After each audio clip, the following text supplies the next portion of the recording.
इस बकरे पे अल्लाह का नाम लिखा हुआ है, इसके लिए इसकी कीमत 10 लाख रुपए है। जब तक इसको अल्लाह के रास्ते के अंदर कुर्बान नहीं करेंगे, जितने मर्जी बड़े जानवर कुर्बान कर लीजिए, कोई कुर्बानी कबूल नहीं। तमाम आइम्मा ने मुस्तनद अहादीस में इस हदीस को नकल किया। रसूलुल्लाह सल्लल्लाहु अलैहि वसल्लम ने फरमाया कि जो जानवर ज़िबा किए जाते हैं उनका खून और गोश्त हम तक नहीं पहुंचता, तुम्हारी नीयतें पहुंचती हैं। क्या नीयत माँ बाप की इताअत है? क्या नीयत माँ की फर्मा बरदारी है? क्या नीयत भाइयों के साथ सिला रहमी है? क्या नीयत पड़ोसियों के साथ मोहब्बतें हैं? क्या नीयत मांगने वाले को देने की है? क्या नीयत दूसरों की आंखों में शर्मो हया डालने की है? क्या नीयत दूसरे की बहन बेटी की इज्जत को बरकरार रखने की है? अगर नीयतें अच्छी हैं तो फिर ये कुर्बानी कबूल है, अगर नीयतें खराब हैं तो फिर कुर्बानी कबूल नहीं है। ये किसने कह दिया कि बस एक बकरा ज़िबा करो कुर्बानी कबूल हो गई? अल्लाह फरमाते हैं इन्नमल अमालु बिन्नियात कमा क़ाला नबी सल्लल्लाहु अलैहि वसल्लम, फरमाया रसूलुल्लाह ने कि हम तो बंदे की नीयत देखते हैं। आजकल तक कई ऐसे है बकरा ज़िबा करेंगे तो फ्रिज भी छोटा पै जाता, बड़ा फ्रीजर ले आके सारा ही रख लेना है। जानवर इसलिए ज़िबा करते हैं कि उन लोगों तक अच्छा फूड पहुँचे, अच्छा खाना पहुँचे जो तरसते हैं अच्छे खाने को। इसलिए नहीं ज़िबा करते कि उसके सारे हिस्से हम ही रख लें। इसलिए करते हैं कुर्बानी कि अल्लाह ने हमको माल दिया है तो हम उन लोगों तक पहुंचाएं बेहतरीन खाना जिनको नसीब नहीं है। कुर्बानी का फलसफा यही है कि हम मैं करना छोड़ दें। हमारे अंदर जो तकब्बुर है इसको भी ज़िबा करना है।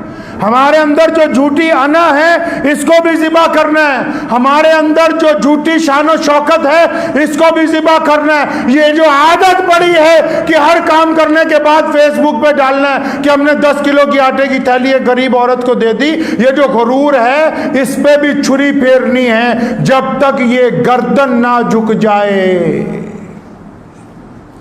पढ़ें कुरान पाक, फरमाया इब्राहिम और इस्माइल ने अपनी गर्दनें झुका दी अपने रब के आगे। एक गर्दन ने जड़ा धौन च सरिया फसिया हुआ है कि मैं तो 20 बकरे कुर्बानियाँ करनी है, 25 करनी है, लोगों को पता होना चाहिए, वो कुर्बानी नहीं होनी। कुर्बानी तब होगी जब आप अपने से गरीब के साथ झुक कर मिलेंगे, जब आप अपनी आवाज को अपने माँ बाप की आवाज से नीची रखेंगे। यह किसने समझा दिया कि सिर्फ जानवर कुर्बान करने से बकरा ईद का मकसद पूरा हो जाएगा? अपनी आना को, अपने तकब्बुर को, अपने गुरूर को, अपनी झूठी शान शौकत को, अपनी दौलत को, अपनी इन बेहया आंखों को, इस बदतमीज जुबान को जब तक आप लगाम नहीं डालेंगे, जब तक इसको अल्लाह के रास्ते के अंदर कुर्बान नहीं करेंगे, जितने मर्जी बड़े जानवर कुर्बान कर लीजिए, कोई कुर्बानी कबूल नहीं। अक्सर मैं कहा करता हूँ अपने दोस्तों को कि लोग कहते हैं नमाज के लिए वज़ू ज़रूरी है, नमाज के लिए वज़ू ज़रूरी है और नमाज के लिए किबले की तरफ मुंह होना ज़रूरी है। कहते हैं नमाज के लिए इमाम भी बहुत ज़रूरी है। तो अगर नमाज के लिए ये चीज़ें ज़रूरी हैं तो नमाज के लिए माँ बाप की इताअत भी ज़रूरी है।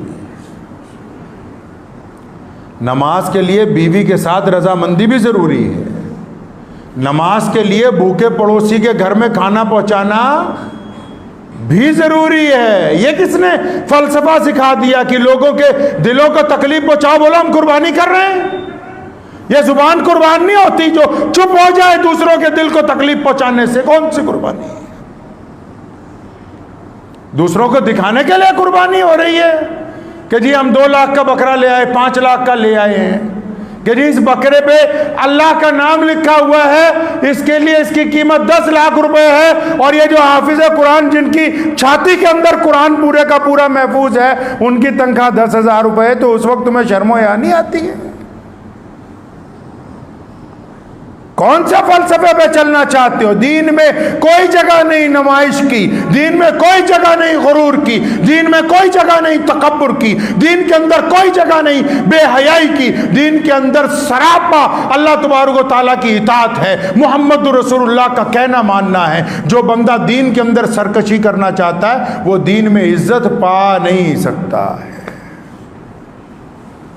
इसलिए दो लफ्ज़ों में कुर्बानी के फ़लसफ़े को समझ लें। मुझे बहुत सारे लोगों ने कहा कि ये बता देना कौन सा जानवर करें कौन सा ना करें, कौन से जानवर में कितने ऐब हों हो जाएगी कि कौन से जानवरों में कितने हो वो नहीं होगी। तो मैंने उन्हें मोहब्बत से कहा, मैं कहा इस पे तो सारी दुनिया ही बात कर रही है अभी। सुबह शाम फ़ोन ही इसी बात के आ रहे हैं कि जी कान कटा हुआ है, पैर पे निशान है, कुर्बानी होगी नहीं होगी। ये जो दिल के अंदर गुरूर और तकब्बुर भरा हुआ है, ज़रा इसके ऊपर भी थोड़ी सी गुफ्तगू हो जाए। जानवर का तो फलसफा सीधा सा है, जो आपके दिल को भा जाए, आपका दिल कहे कि ये आला चीज़ है तो वो बेहतर है, जायज़ है। जब आपका दिल नहीं मानता तो बस जायज़ नहीं, वो तो दो लफ्ज़ मामला है। तो इसलिए अपने दिल को ताबे करें अल्लाह और उसके रसूल के। इब्राहिम अलैहिस्सलाम ने सिखाया कि देखो मैंने अल्लाह से दोस्ती की, मेरे रब ने ख्वाब में कहा कि इब्राहिम बेटा कुर्बान करो। बेटे को कहा, बेटा भी कहता अब्बू जी जैसा आपका रब चाहता है मैं भी वही करूंगा। बीवी को शैतान ने जाके कहा तेरे बेटे को कुर्बान कर देगा जो एक ही औलाद है और सालों के बाद मिली है। कहने खबरदार, मेरा रब अगर ये चाहता है तो फिर मैं अपने खामिद के साथ हूं। तो कभी घर में बैठ के किसी की भलाई का प्रोग्राम भी बनाओ।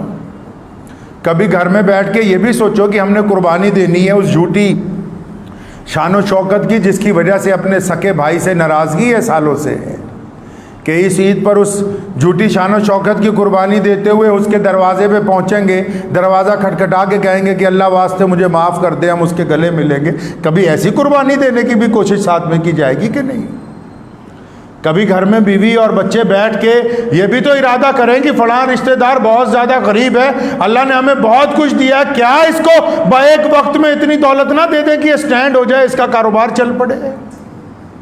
क्या घर में बैठ के कभी कैसा इरादा नहीं होगा कि मेरा पड़ोसी बड़ा परेशान हाल है, इसके घर दुखों से भरा हुआ है और अल्लाह ने हमें बड़ी रहमतों से नवाजा है कि हम अपने पड़ोसी की मदद के लिए हाथ नहीं बढ़ाएंगे।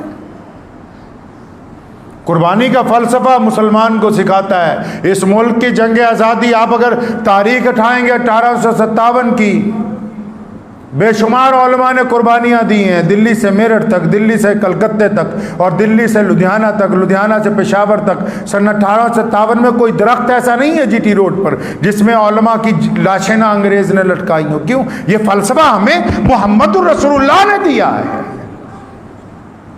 ये फलसफा हमें हमारे दीन ने दिया है कि हम कुर्बानी देंगे, अपनी अना की भी देंगे, अपने मुल्क के लिए भी कुर्बानी देंगे, अपने समाज के लिए भी देंगे, अपने भाइयों के लिए भी देंगे, अपने पड़ोसियों के लिए भी देंगे। ये जज्बा तभी तो है, ये मोहम्मद रसूलुल्लाह ने ये इतनी बड़ी ईद कुर्बान बनाई इसीलिए है। ये अल्लाह ताला ने जो इतना खूबसूरत वाक़या बनाया अपने दोस्त के साथ, क्यों बनाया?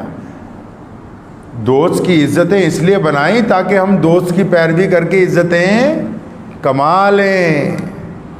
मोहम्मद रसूलुल्लाह के तमाम काम इसलिए हैं ताकि हम उनके पीछे चल के इज्जतें कमा लें। तो दुआ भी कीजिए, वक्त भी हो गया इंशाअल्लाह ताला। तो इस ईद पर करेंगे कुर्बानी इंशाअल्लाह। जो साहिब निसाब हैं वो जानवर की कुर्बानी के साथ, और जो साहिब निसाब नहीं है वो इस ईद पर अहद करें कि अल्लाह इस बार जब ईद की सुबह को हम उठेंगे तो अपनी झूठी अना को कुर्बान करते हुए अपने से नाराज़ लोगों के गले मिलेंगे। हम अपनी झूठी शान और शौकत को एक तरफ रखते हुए अपने गरीब पड़ोसी के साथ एक दिन ईद का मनाएंगे। अपनी झूठी शान और शौकत को एक तरफ रखते हुए अपने गरीब रिश्तेदार के घर पे जाके बैठ के खाना खाएंगे। अगर हम अपने आप को कुर्बान करने के लिए तैयार रहेंगे तो याद रखें, जो जो मोहम्मद रसूलुल्लाह की पैरवी पे आ गया, इब्राहिम अलैहिस्सलाम की जिस तरह याद ताज़ा की जाती है ना, जिसने रसूलुल्लाह सल्लल्लाहु अलैहि वसल्लम की पैरवी इख्तियार कर ली, जिसने मुहम्मदुर रसूलुल्लाह का तरीका इख्तियार कर लिया, जिसने रसूलुल्लाह की तरह गरीबों पर रहम किया, जिसने रसूलुल्लाह के कहने के मुताबिक माँ बाप की इताअत की, जिसने रसूलुल्लाह के कहने के मुताबिक पड़ोसियों से मोहब्बत की, जिसने रसूलुल्लाह के कहने के मुताबिक भटके हुओं को रास्ता दिखाया, जिसने रसूलुल्लाह के कहने के मुताबिक गरीबों को खाना खिलाया, जिसने रसूलुल्लाह के कहने के मुताबिक ऐसे गरीब की मदद की जिस पर गुंडे राज करना चाहते थे और गुंडों के साथ जाके